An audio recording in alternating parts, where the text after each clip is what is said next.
Aleluya, aleluya.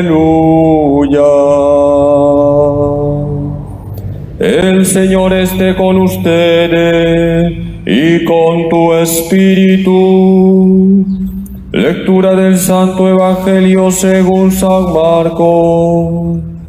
Gloria a ti, Señor. Uno de aquellos días, como había mucha gente y no tenían qué comer, Jesús llamó a sus discípulos y les dijo: me da lástima de esta gente, llevan ya 3 días conmigo y no tienen qué comer. Y si los despido de sus casas en ayunas, se van a desmayar por el camino. Además, algunos han venido desde lejos. Le replicaron sus discípulos: ¿y de dónde se puede sacar pan aquí en despoblado para que se queden satisfechos? Él les preguntó: ¿cuántos panes tenéis? Ellos contestaron: 7.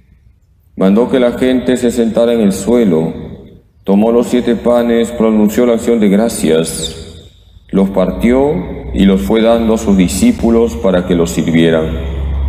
Ellos los sirvieron a la gente. Tenían también unos cuantos peces. Jesús los bendijo y mandó que los sirvieran también. La gente comió hasta quedar satisfecha y de los trozos que sobraron llenaron 7 canastas. Eran unos 4,000. Jesús los despidió.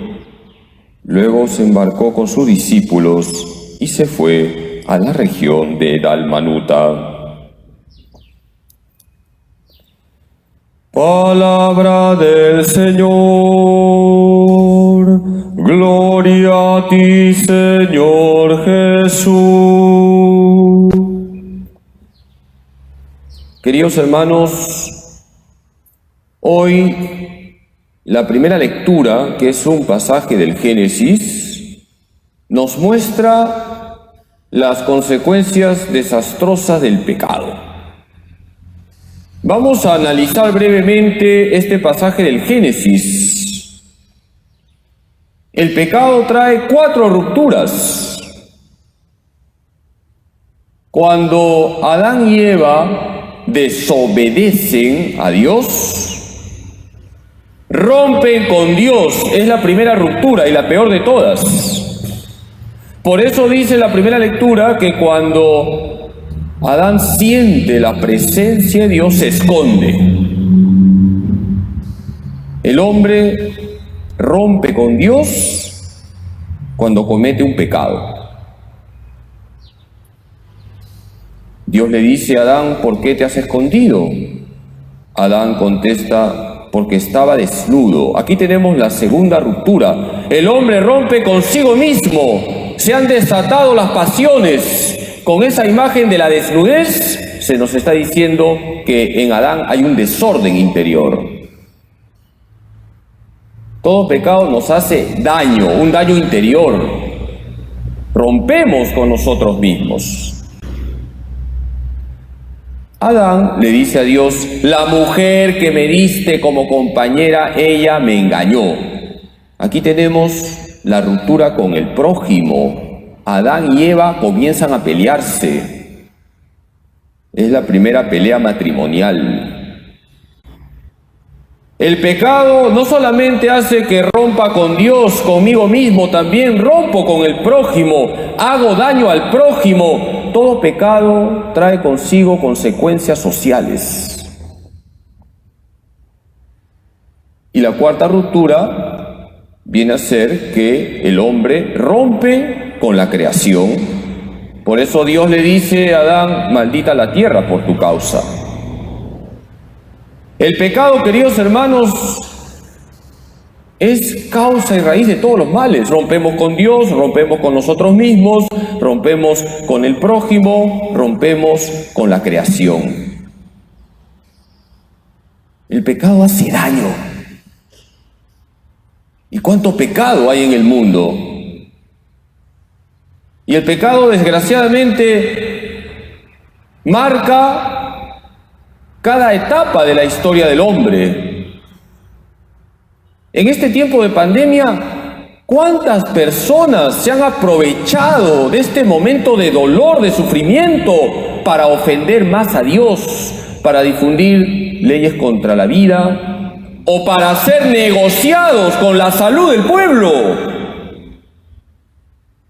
Hay autoridades que se han aprovechado de esta pandemia para enriquecerse, para lucrar con la salud del pueblo. Fíjense la gravedad del pecado.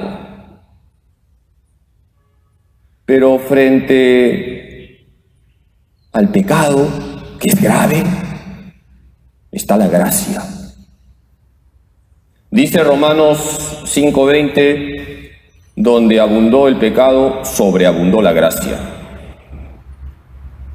Y eso nos conecta con el Evangelio de hoy. Jesús, nuestro Señor, sabe lo que nos pasa. Jesús se da cuenta que la gente tiene hambre y Jesús no los despide. Jesús hace un milagro para que la gente coma. Y un milagro que parte de 7 panes y unos cuantos peces. El Señor nos muestra cuál es la lógica que debemos seguir para transformar este mundo marcado por el pecado. Todo pecado tiene consigo siempre una huella de egoísmo. Frente a la lógica del pecado, que es la lógica del egoísmo, está la lógica que trae Jesús, la lógica del Evangelio, la lógica de la caridad. Nuestro Señor Jesucristo nos ha marcado la pauta. Hay que transformar el ambiente. Si vemos necesidades, no podemos permanecer pasivos. Hoy también Jesús nos pide que colaboremos con Él, cada uno de acuerdo a nuestras necesidades. Y así como ese milagro que hoy hemos escuchado en el Evangelio, alguien dio 7 panes y alguien dio algunos peces, hoy también el Señor quiere nuestra colaboración, quiere nuestra vida, para transformarnos y así transformar el mundo y no dejar que el pecado, que el mal gane terreno. Queridos hermanos, el Señor cuenta con nosotros para que este mar de inmundicia no avance.